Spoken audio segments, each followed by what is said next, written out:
Okay alright जी, एक बार फिर से मैं आपको वेलकम बैक करता हूँ जर्मन सीखिए उर्दू ज़ुबान में।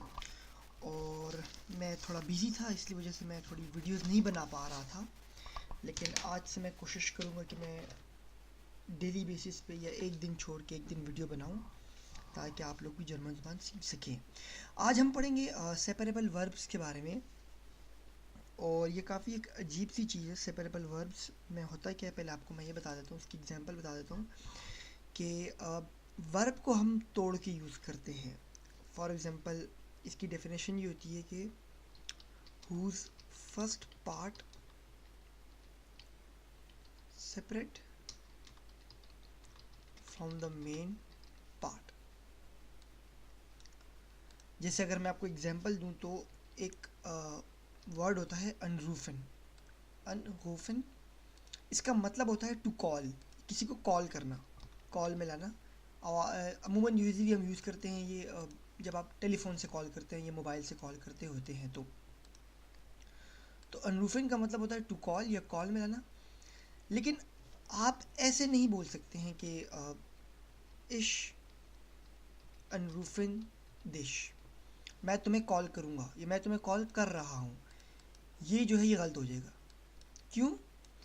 क्योंकि अनरूफिन जो है वो आपका सेपरेबल वर्ब है, इसको हम तोड़ के यूज़ करते हैं। इसको हम कैसे भी लिखेंगे, इसको हम लिखते हैं इश रूफे दिश अन, मैं तुम्हें कॉल करूँगा।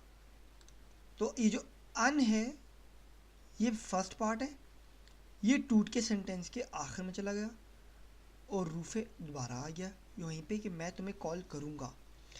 एक और एग्जांपल इसकी होती है सेपरेबल वर्ब की है आउफ स्टेहिन। आउफ स्टेहिन इसका मतलब है उठना, सो के उठना, to get up, to get up. अब ये आउफ स्टेहिन भी आपका सेपरेबल वर्ब है, तो इसको भी हम तोड़ के यूज़ करते हैं। कैसे हम यूज़ करते हैं?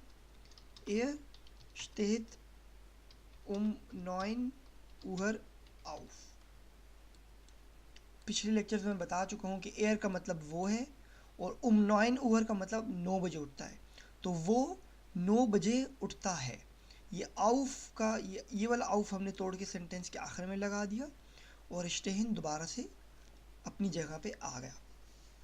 इसी तरह हमारे पास एक और एग्जांपल होती है फ़न ज़ेहन।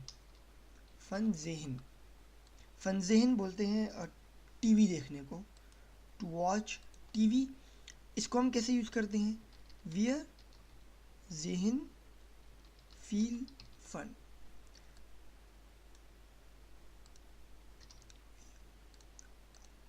अब जो ये वियर है इसका मतलब हम में, ज़ेहन देखा बहुत सारा टीवी, तो ये फ़न ज़ेहन का फ़न भी टूट के आपका सेंटेंस के आखिर में आ गया।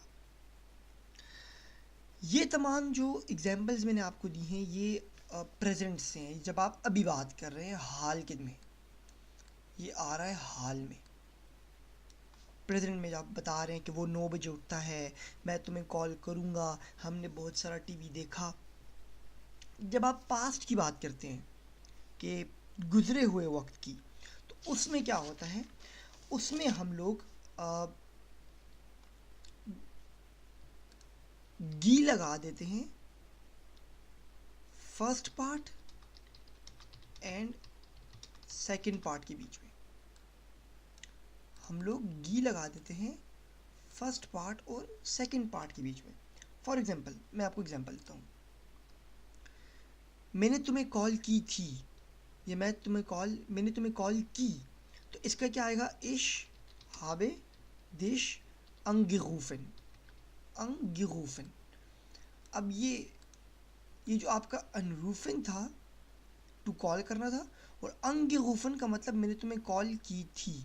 तो इस पास्ट में ये सेपरेट नहीं होते, पास्ट में टूटेंगे नहीं, पास्ट में सिर्फ आपका गी पहले पार्ट और दूसरे पार्ट के बीच में आ जाएगा। शाबिदिश अंगेरूफन, मैंने तुम्हें कॉल की थी, वो 9 बजे उठता था। इसी सेंटेंस को ये मैंने हाल में बताया आपको, मैं इसी को पास्ट में बताता हूँ कि वो 9 बजे उठता था।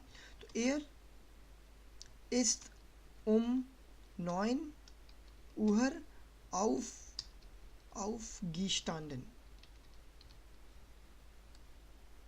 वो 9 बजे उठता था। हमने बहुत सारा टीवी देखा था। Wir haben viel fun gesehen। तो उम्मीद करता हूँ आप समझ रहे होंगे कि जब हम हाल में बात करते हैं तो हम सेपरेबल वर्ब्स को तोड़ देते हैं। ये पहला पार्ट जो है आपका अन हो गया, आउफ हो गया, फन हो गया, ये आपके सेंटेंस के आखिर में आ जाते हैं। ये देखिए यहाँ पे आखिर में आया है, यहाँ पे आखिर में आया है, यहाँ पे आखिर में आया है। लेकिन जब आप पास्ट की बात करते हैं तो पास्ट में आप सिर्फ गी जो है वो इन दोनों पार्ट के बीच में लगा देते हैं। ये पहला पार्ट है, ये दूसरा पार्ट है, तो इन दोनों पार्ट के बीच में मैंने गी लगा दिया। इसी तरह यहाँ पे यू आएगा, तो गलती हो गई। ये पहला पार्ट है, ये दूसरा पार्ट है, बीच में गी आ गया। ये पहला पार्ट है, ये दूसरा पार्ट है, बीच में गी आ गया। जब आप पास्ट में गुजरे हुए वक्त की बात करते हैं।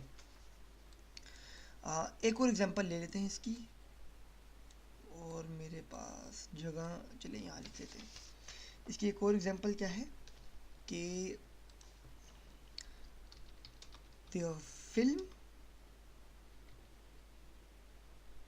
fängt jetzt an। Der Film fängt jetzt an। ये जो यहाँ पे ये आपका ए उमलाउट है, ए के ऊपर 2 डॉट्स है, तो ये एम निकला है, ये फैंग निकला है। ये वाला जो इसका जो मेन वर्ब है वो है अनफांगन है। अनफांगन बोलते हैं स्टार्ट होने को, अनफांगन बोलते हैं टू स्टार्ट। तो इसका इस सेंटेंस का मतलब क्या होगा कि द फिल्म स्टार्ट्स नाउ, या फिल्म अभी शुरू होगी, फिल्म अभी शुरू होगी। और अगर आप इसका पास्ट में बताना चाहें तो the film ist angefangen, the film is angefangen, या फिल्म शुरू हो चुकी है। तो इसी तरह ये आपका अनफांगन भी सेपरेबल वर्ब है। ये अन और फांगन, तो इनके बीच में जब गी आएगा तो ये पास में चले जाएंगे। अब ये सेपरेबल वर्ब्स काफ़ी मुश्किल से याद किए जाते हैं, क्योंकि इनकी कोई ख़ास ट्रिक नहीं होती कि आपको पता लग जाए कि भाई ये सेपरेबल वर्ब है, ये सेपरेबल वर्ब नहीं है। तो ये जब आप सुनते हैं, सुनने के साथ साथ आपको प्रैक्टिस होती रहती है। लेकिन जोन से वर्ब आपके शुरू हो रहे हों अन से, या अब से, या आउफ, या आउस, या बेल, या आइन, या लॉस, मित, नख, हेर, हिन, वेग, जू, या जूग,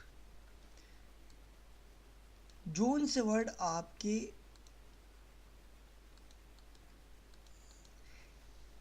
इन अल्फाज से शुरू हो रहे हों। जैसे यहाँ पे देखिए आप, अनफांगन था तो ये अन से शुरू हो रहा है, मैंने यहाँ अन लिखा हुआ है। ये आउफस्टेहन है, आउफ से शुरू हो रहा है, तो मैंने यहाँ आउफ लिखा हुआ है। तो मकसद ये हुआ कि जोन जोन से वर्ब आपके इन अल्फाजों से शुरू हो रहे हैं। फॉर एग्ज़ाम्पल नखदेंकन हो गया, बितनेमन हो गया, लाउसगान हो गया, आइन कौफन हो गया। या मैं अगले वीडियो में जब इसकी एक्सरसाइज बनाऊंगा तो आपको और क्लियर हो जाएंगी ये। लेकिन सिर्फ कहने का मकसद अब इतना है कि जर्मन ज़ुबान में सेपरेबल वर्ब भी होते हैं, वर्ब जिनको हम तोड़कर यूज़ करते हैं। पहला पार्ट, दूसरा पार्ट, पहला पार्ट आप सेंटेंस के आखिर में लगा देते हैं, और जब आप पास्ट में आते हैं तो इन दोनों पार्ट्स के बीच में गी आ जाता है।